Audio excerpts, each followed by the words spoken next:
P T I کا سانحہ 9 مئی بامقابلہ Pakistan Peoples party کی دہشت گرد تنظیم الذوالفقار۔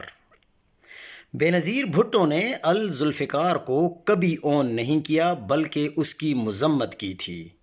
حقیقت یہ ہے کہ بینظیر بھٹو کا کوئی واضح بیان تو موجود نہیں ہے، مگر اس کی بڑی وجہ یہ ہے کہ 1979 سے 1983 تک وہ اور بیگم نصرت بھٹو مسلسل قید و بند اور نظر بندی میں تھیں۔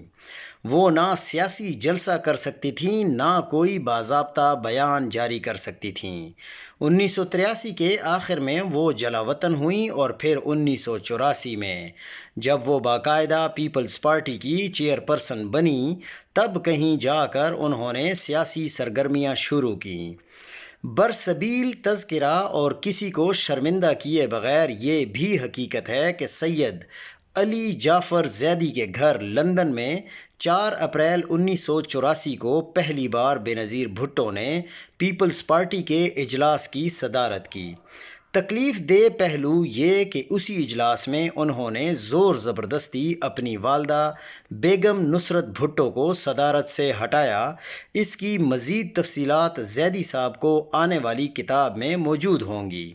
ادھر پی ٹی آئی 9 مئی کے بوجھ سے جان نہیں چھڑا پا رہی، ادھر یہ بھی تاریخ کا ناقابل تردید سچ ہے کہ پیپلز پارٹی آج تک مرتضیٰ اور شاہنواز بھٹو کی بنائی گئی مسلح تنظیم الذوالفقار کے دھبے سے نجات نہیں پا سکی اور نہ کبھی پا سکے گی۔ 9 مئی ایک روزہ ہنگامہ تھا، مگر الذوالفقار ایک باقاعدہ عسکری آپریشن، ایک نظریاتی جنگ اور ریاست پاکستان کے خلاف طویل المیعاد مسلح حکمت عملی کا نام تھا۔ بھٹو کی پھانسی اپریل 1979 کے بعد مرتضیٰ اور شاہنواز بھٹو کے اندر انتقام کی آگ بھڑکی اور وہ کابل جا بیٹھے، جہاں بھارتی اور افغان انٹیلیجنس کی سرپرستی میں انہوں نے بھٹو کے نام پر تنظیم الذوالفقار قائم کی۔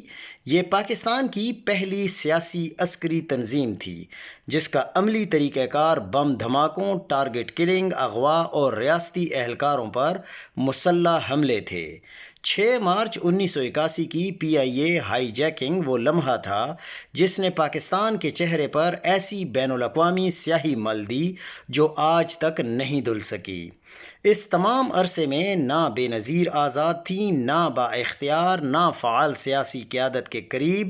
بھٹو کی پھانسی سے 1984 تک وہ اپنی والدہ کے ساتھ مسلسل پابند سلاسل رہیں، اور جب تک وہ پارٹی کی چیئرپرسن بنی تب تک الذوالفقار بکھر چکی تھی۔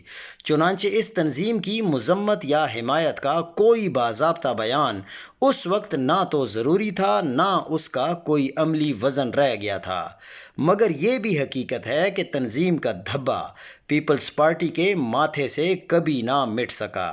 تاریخ جذبات سے نہیں، حقائق سے فیصلہ کرتی ہے، اور حقیقت یہ ہے کہ 9 مئی خواہ جتنا بھی سنگین ہو، مگر ریاست کے خلاف ایک منظم عسکری تنظیم کے طور پر الذوالفقار کا باب اس سے کہیں زیادہ خوفناک، منظم اور بھیانک تھا۔